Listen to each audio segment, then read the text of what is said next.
ಕರೆ ಮಾಡಿ ಮಾತನಾಡಿ ಅಂತ ಸಂಖ್ಯೆಗಳನ್ನು ಹಾಕ್ತಾ ಇದ್ದೀವಿ. ತುಂಬ ಜನ ಕಾಲ್ ಮಾಡ್ತಾ ಇದ್ದೀರಿ. ಪೂರ್ಣಿಮಾ ಅಂತ ಲೈನ್ನಲ್ಲಿದ್ದಾರೆ. ನಮಸ್ಕಾರ ಪೂರ್ಣಿಮಾ ಅವರೇ. ಪೂರ್ಣಿಮಾ ಅವರೇ ನಮಸ್ಕಾರ.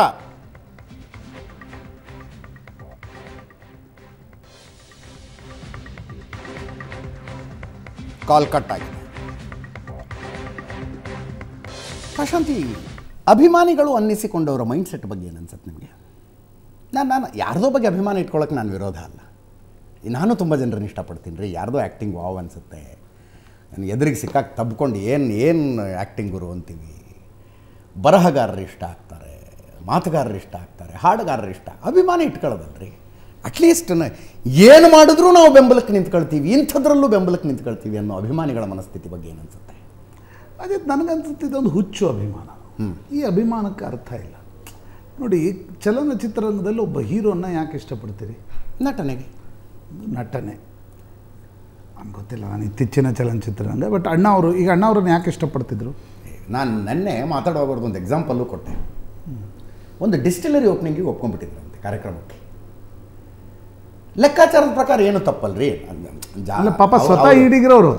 ನಾನು ಹೇಳಿದ್ದು, ನಾನು ಅದನ್ನೇ ಹೇಳೋಕೆ ಹೊರಟಿದ್ದೆ. ಅವರು ಜಾತಿ ಧರ್ಮಗಳನ್ನು ಮೀರಿದ ಮೇರು ನಟ ಇರಲಿ. ಬಟ್ ಈಡಿಗರು ಅಂದರೆ ಕುಲ ಕಸುಬು ಅಂತೀವಲ್ಲ, ಅದು ಕಸುಬು. ಸರ್, ಅವ್ರು ಹೋಗಿ ಡಿಸ್ಟಿಲರಿ ಓಪನಿಂಗ್ ಮಾಡೋದು ಏನು ದೊಡ್ಡದಲ್ಲ ಅದು.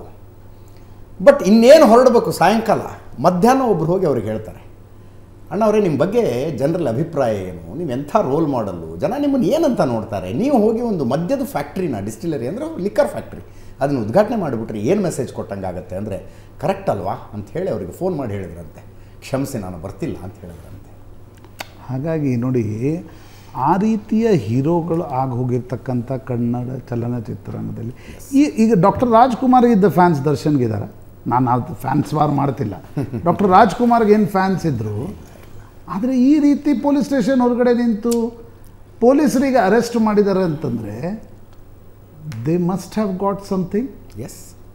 ಮತ್ತು ಎಲ್ಲವೂ ಕೂಡ ಕಣ್ಣಿಗೆ ಕಾಣುವ ರೀತಿಯಲ್ಲಿ, ಅಂದರೆ ಸ್ಟೋರಿ ನಿಮಗೆಲ್ಲ ಡಾಟ್ಸ್ಗಳು ಕನೆಕ್ಟ್ ಆಗ್ತಾ ಇವೆ. ಅಂಥ ಸಂದರ್ಭದಲ್ಲಿ ಫ್ಯಾನ್ಸ್ಗಳು ಒಂದು ಕಡೆ ಸೋಷಿಯಲ್ ಮೀಡಿಯಾದಲ್ಲಿ, ಇನ್ನೊಂದು ಕಡೆ ಪೊಲೀಸ್ ಸ್ಟೇಷನ್ ಎದುರುಗಡೆ, ಇದರಿಂದ ಏನಾಗಲ್ಲ. ಅಜಿತ್ ನೋಡಿ, ಫ್ಯಾನ್ಸ್ಗಳು ಏನು ಮಾಡ್ತಾರೆ ದಟ್ ಈಸ್ ನಾಟ್ ಇಂಪಾರ್ಟೆಂಟ್. ನೀವೇನು ಮಾಡಿದ್ರಿ ಶನಿವಾರ ರಾತ್ರಿ ರವಿವಾರ, ಮತ್ತು ನೀವು ನಾನೊಬ್ಬ ನಂಬರ್ 1 2 ನಾನೊಬ್ಬ ಪ್ರಮುಖ ನಟ, ನನ್ನನ್ನು ರೋಲ್ ಮಾಡೆಲ್ ಆಗಿ ತಿಳ್ಕೊಂಡಿರ್ತಕ್ಕಂಥ ಜನ ಇರ್ತಾರೆ. ಇದಾದರೂ ನಿಮ್ಮ ಗಮನದಲ್ಲಿರಬೇಕು. ತಾನೆ. ಈಗ ನಾನು ಹಾಗೆ ಹೇಳ್ತೀನಿ, ಎಲ್ಲಾದರೂ ಹೋಗಿದ್ರೆ ನಾವು ಹೆಲ್ಮೆಟ್ ಯಾಕೆ ಹಾಕೋತೀವಿ? ನಂದೇ ಒಂದು ಸಣ್ಣ ಉದಾಹರಣೆ ಹೇಳ್ತೀನಿ. ನಾನು ಹಿಂಗೆ ಬರುವಾಗ ಶಿವಾನಂದ ಸರ್ಕಲ್ದಲ್ಲಿ ಬೆಳಿಗ್ಗೆ ಬರುವಾಗ ನಾನು ನಮ್ಮ ಹೊಂಡಾ ಆ್ಯಕ್ಟಿವ್ ಮೇಲೆ ಬರ್ತಿರ್ತೀನಿ ಬೆಳಿಗ್ಗೆ. ಹೆಲ್ಮೆಟ್ ಹಾಕ್ಕೊಳ್ಳಿಲ್ಲ ಅಂದರೆ ಅಲ್ಲಿ ಪೊಲೀಸ್ ತಿಂದು ನನಗೊಂದು ಸಲ ಕೇಳಿದೆ, ನೀವೇ ಹೆಲ್ಮೆಟ್ ಹಾಕ್ಕೊಳ್ಳಿಲ್ಲ ಅಂದರೆ ಹೆಂಗೆ ಅಲ್ವಾ? ಹೌದು. ಆ ಒಂದು ಕಾರಣದಿಂದ ನಾನೊಂದು ಹೆಲ್ಮೆಟ್ ಹಾಕ್ಕೊಂಡು ಬರ್ತಾ ಇರ್ತೀನಿ. ಅಂದರೆ ಬೆಳಿಗ್ಗೆ ಬೇಗ ಬಂದ್ರೆ ಅದು ಕರೆಕ್ಟ್. ನಮ್ಮಂಥವರೇ ಆ ರೀತಿ ಫಾಲೋ ಮಾಡುವಾಗ ನೀವು ಕೋಟ್ಯಾಂತರ ಹಣವನ್ನು ಗಳಿಸ್ತಾ ಇದ್ದೀರಿ. You are number 1. ನೀವು ಇಡೀ ಕನ್ನಡ ಚಲನಚಿತ್ರರಂಗವನ್ನು ನಾನು ಆಳ್ತಿದ್ದೀನಿ ಅನ್ನುವ ರೀತಿಯಲ್ಲಿ ಆಗಾಗ ಮಾತನಾಡ್ತಾ ಇರ್ತೀರಿ. ನಿಮಗೊಂದು ಸಣ್ಣ ಪರಿಜ್ಞಾನ ಆದರೂ ಬೇಕು.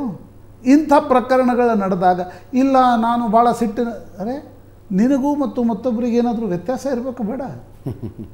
ಹೌದು. ನಿನಗೂ ಮತ್ತು ಈ ರೌಡಿಗಳಿಗೂ ಮತ್ತು ಚಿತ್ರರಂಗದ ಹೀರೋಗೂ ಏನಾದರೂ ಒಂದು ವ್ಯತ್ಯಾಸ ಬೇಕಾ ಅಲ್ವಾ? ಇಲ್ಲ ಅವ್ರು ಯಾರೋ ಮೆಸೇಜ್ ಮಾಡಿದ್ರು, ಸರಿ ಮೆಸೇಜ್ ಮಾಡಿದ್ದೇನೆ, ಸಿಟ್ಟು ಬಂದಿದೆ ನಿಜ ಅಪ್ಪ, ಪೊಲೀಸ್ ಸ್ಟೇಷನ್ ಇದೆ, ಅದಕ್ಕೊಂದು ಪೊಲೀಸ್ ಸ್ಟೇಷನ್ ಇದೆ. ಅಥವಾ ಯಾರ್ದೋ ಮೆಸೇಜ್ಗಳಿಗೆ ಈ ಪರಿ ಹರ್ಟ್ ಆಗ್ತೀವಿ ಅಂದರೆ ಈ ಜೀವನದಲ್ಲಿ ಇರಬಾರ್ದು. ಅಲ್ಲ, ನಾನು ಪತ್ರಕರ್ತ ಆಗಿರಬಾರ್ದು. ಹಿಂದೆ ಕೂಡ ಎಷ್ಟೋ ಸಾಕಷ್ಟು ಜನ ಹಿಂದೆ ನಡೆದಂಥ ಪ್ರಕರಣದಲ್ಲಿ ಒಳ್ಳೆಯದು ಮೆಸೇಜ್ ಮಾಡಿದ್ದಾರೆ, ಕೆಟ್ಟದ್ದು ಮೆಸೇಜ್ ಮಾಡಿದ್ದಾರೆ. ಇದು ಆ್ಯಕ್ಚುಲಿ ಒಂದು ಹೇಳ್ದಂಗೆ ನೀವು ಒಂದು ಕಾನೂನು ಪ್ರಕಾರ ಪೊಲೀಸ್ ಸ್ಟೇಷನ್ ಇದೆ, ಇದು ಮಾಡ್ಬೋದಾಯಿತು. ಹಿಂದೆ ಸಾಕಷ್ಟು ದರ್ಶನ್ಗೆ ಕೂಡ ಒಳ್ಳೇದು ಕೆಟ್ಟದ್ದು ಮಾಡಿದ್ದಾರೆ. ಒಂದು ಚಿತ್ರದುರ್ಗದ SP ಗೆ ಒಂದು ಫೋನ್ ಹಾಕಿದರೆ ಮಾಡಲಿಕ್ಕಿರಲ್ವಾ?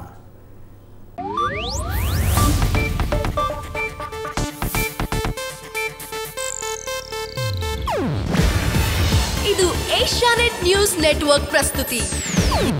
ನೀವು ನೋಡ್ತಿದ್ದೀರಾ ಏಷ್ಯಾನೆಟ್ ಸುವರ್ಣ ನ್ಯೂಸ್.